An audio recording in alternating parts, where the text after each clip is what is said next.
Welcome to HortTube, where we talk all things gardening. My name is Jim Putnam, and this is a Kumson Forsythia.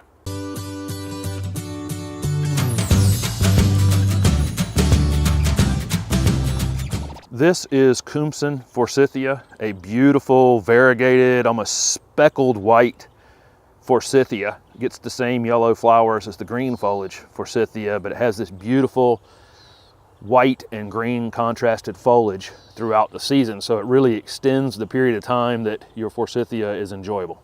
Kumson Forsythia can reach 6 to 8 feet in height and probably 5 to 6 feet in width. It has more of a spreading habit than the green varieties of Forsythia that tend to have more spiky branching. Kumson Forsythia and really all Forsythia are extremely cold hardy and can be grown in zones 4 to 8. These can take extreme winter temperatures.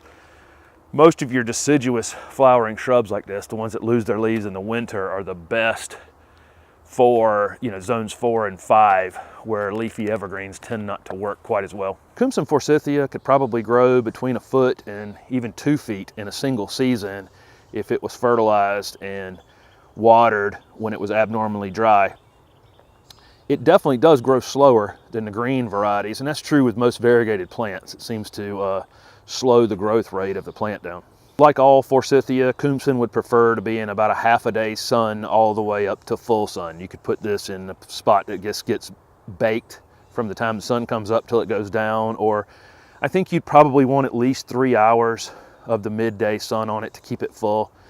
This is another plant that will actually grow in the shade. It'll live in the shade. It just won't flower in the shade, and it'll be very, very thin in the shade. The best place to use Kumson Forsythia would definitely be along a border. This would actually make a pretty good screening plant, even though it loses its leaves in the winter. The branches are so thick on this plant, it's actually kind of hard to see through it even in the winter months.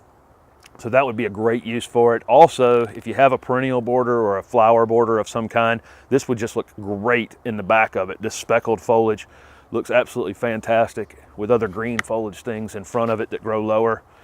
I probably wouldn't use this plant on a foundation. It's going to grow very vigorously every season and require pruning almost every year, and I think it just look out of place on a foundation. Probably maybe on a corner would be appropriate.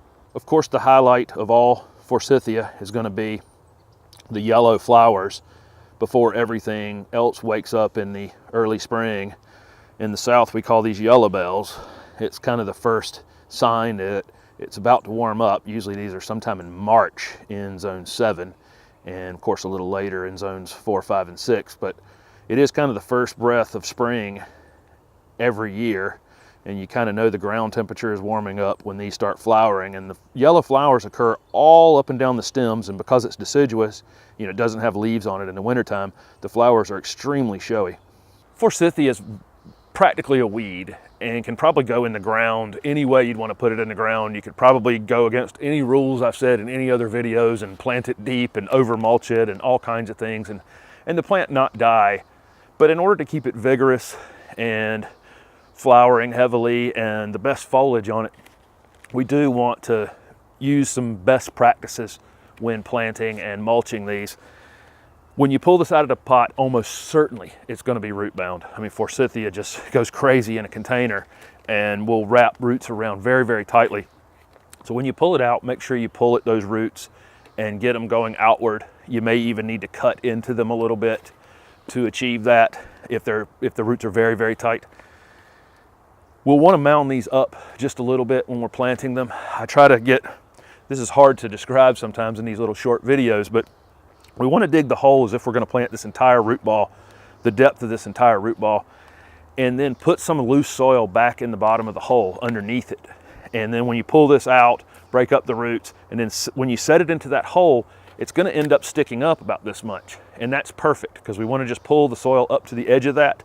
It keeps it from ending up sitting in too much water, and the mulch that you're adding to the bed, the pine straw or the hardwood mulch that you're adding to the bed over time, does add up. And having it sitting up about this much will prevent you from ever really burying the roots too much in mulch and then keeping it too wet. We don't want to mulch up on the stems of this plant. Have your mulch just fade out, whether it's pine straw or hardwood mulch or red mulch or whatever mulch you're using. You can have it pretty thick in the bed, but we want it very thin right at the base of your plants. Otherwise it will hold too much water in place and invite pests. In terms of soil amendments, when planting a Forsythia, it's probably unnecessary, honestly, if you have reasonably good soil, if things grow reasonably well in your yard. If you have clay soils, I always mix in some pine bark soil conditioner, which is available at most places. It's what a lot of these container plants you're going to buy are grown in. It drains really well, and it helps in clay soils to aerate them and to allow water to pass through them when it's abnormally wet.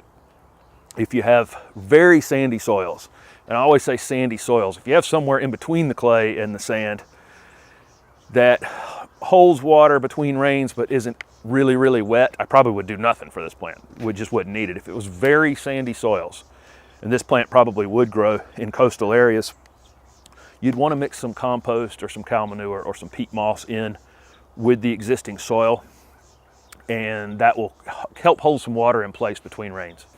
When it comes to watering Forsythia, once this plant's established, you're probably really never going to actually have to water it. It has this beautiful new foliage on it, and I'd probably want to keep this plant growing during the summer months because that is the showiest growth, is the newest growth, and if it gets too dry, it will stop growing. Won't hurt it, but it will stop growing and you won't get that intense color. So if it becomes abnormally dry, I drag a water hose over to it and water it well. Do not water this plant. This is not a plant you're going to water every day or even twice a week. This is a plant you're going to water only when it really is asking you to water it. You know, if it goes a month without rain in the summertime. And then saturate the area really, really well around it. I would definitely fertilize your Kumson Forsythia in the spring.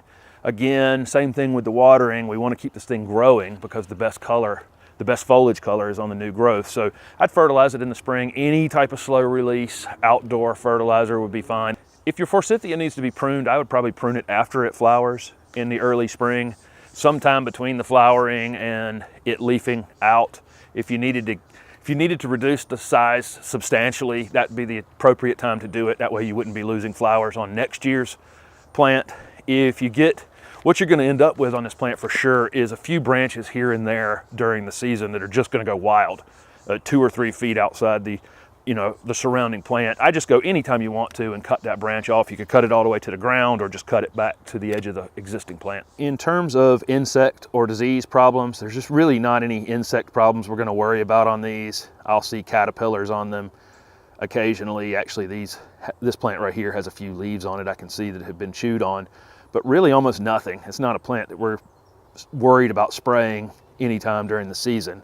They seem to pretty much take care of themselves. I think you would probably end up with some root rot issues if you planted this in a space that was just wet all the time between rains. Deer will graze on Forsythia, so that is a concern if you're putting it out on the edge of a yard that tends to get visited by deer. In all likelihood, they will at some point eat this thing pretty far down. So what are you waiting for? Even you can grow the yellow flowering, variegated foliaged Kumson Forsythia. Thank you for watching, and if this video was helpful, please hit the like button and subscribe to my channel for future videos. Also, comment below with any questions you might have about Kumson Forsythia or any just green Forsythia or deciduous flowering plants. Thanks again for watching.